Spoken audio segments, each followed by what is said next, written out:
Assalamualaikum warahmatullahi wabarakatuh teman-teman semua. Nama saya Henny Satya. Hari ini saya akan sedikit berbicara tentang logical fallacy. Kadang pernah nggak sih ketika kita berdebat atau berdiskusi dengan seseorang, kita merasa bingung, kita merasa seperti apa yang disampaikan oleh orang lain terdengar sangat pintar, terdengar sangat nyata, terdengar sangat benar. Namun ketika kita melihat lebih dalam lagi, ternyata banyak kekeliruan yang terjadi seperti di dalamnya.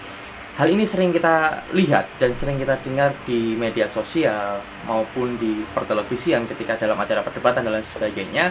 Dan ini semua adalah disebut sebagai logical fallacy. Logical fallacy adalah sesat berpikir, yaitu sesuatu yang kita pikir benar namun ternyata keliru. Untuk lebih paham tentang logical fallacy, kita juga harus tahu tentang dasar berlogika. Logika dasar itu disebut sebagai term. Term itu adalah sesuatu yang unsur dasar dari sebuah proposisi atau pendapat yang ingin disampaikan, dan terdiri dari 3 macam term. Yang pertama adalah term konkret. Term konkret adalah sesuatu yang merujuk pada benda nyata yang bisa dirasakan, benda yang ada bentuknya dan dapat kita pegang secara fisik, seperti meja, kemudian orang, atau kemudian barang, atau misalkan bahkan termasuk pada fenomena alam lainnya, gunung, pantai dan lain sebagainya. Term ini sangat mudah kita pahami karena dia bersifat sebagai fisik nyata yang dapat kita lihat. Yang kedua adalah term yang abstrak. Term abstrak ini merujuk pada sesuatu yang bersifat pada konsep atau gagasan yang tidak dapat kita sentuh, yang bentuk fisik nyatanya tidak ada, namun dapat kita rasakan sebagai bentuk ide dalam pikiran kita atau gagasan yang muncul dalam hati benak kita, seperti kejujuran, keadilan, kebebasan, kemudian berbagai macam perasaan-perasaan lainnya.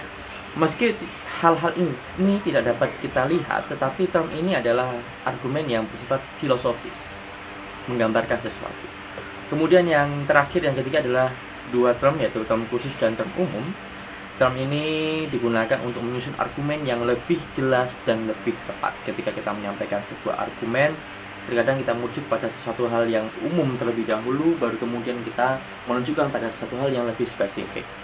Contoh sederhana, misalkan ketika kita sedang berbicara mengenai hewan apa yang paling kita sukai, misalkan kita bisa katakan misalnya kita adalah pecinta hewan, namun kita ternyata dalam hati memiliki satu hewan yang khusus yang paling kita cintai, seperti misalkan kucing Persia contohnya. Logical fallacy adalah sesat berpikir, kesalahan dalam penalaran yang sebenarnya terlihat logis tetapi sebenarnya menyesatkan, salah kaprah sepenuhnya. Hal ini dapat kita lihat dan dapat kita rasakan ketika kita melihat di media sosial, ketika kita melihat di televisi nasional, di dalam perdebatan publik yang dihadirkan oleh media-media dan jurnalis-jurnalis ternama yang ada di Indonesia. Kita melihat bagaimana penyelenggara negara dengan kuasa hukum, dengan ahli tata negara dan lain sebagainya saling berdebat satu dengan yang lain, yang satu halnya terlihat seperti benar namun ternyata punya sesat pikir yang luar biasa salah.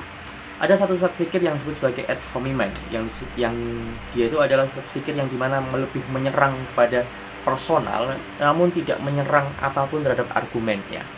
Kemudian ada juga sesat berpikir yang disebut sebagai bandwagon fallacy, yang disebut sebagai, yang kalau saya tidak salah, yaitu adalah ikut-ikutan dalam sesuatu tanpa menyampaikan bukti yang logis. Jadi sesuatu yang seperti hanya terbawa arus, sesuatu yang hanya seperti diperintahkan untuk menyanggah sesuatu. Dan ini sering kita lihat di media sosial ya.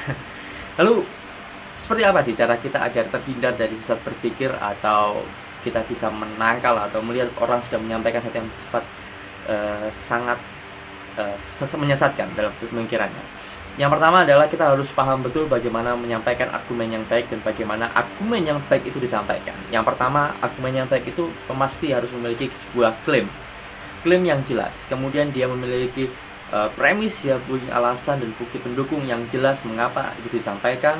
Disampaikan itu juga disampaikan dengan dasar data-data yang kuat serta dapat menjawab potensi sanggahan. Artinya tidak disampaikan atas dasar emosinya saja. Kemudian fokus pada bukti, bukan pada emosi. Ketika kita menyampaikan sesuatu, fokuslah kita pada apa yang disampaikan, bukti atau argumen yang disampaikannya, bukan dari emosi yang bagaimana orang menyampaikan. Kemudian kita juga harus mengevaluasi dari sumber informasi yang kita dapatkan setiap hari selalu, dan ketika kita ingin menyampaikan, kita tetap harus mengevaluasi. Dan kita perlu juga belajar untuk mengenali berbagai macam jenis logical fallacy.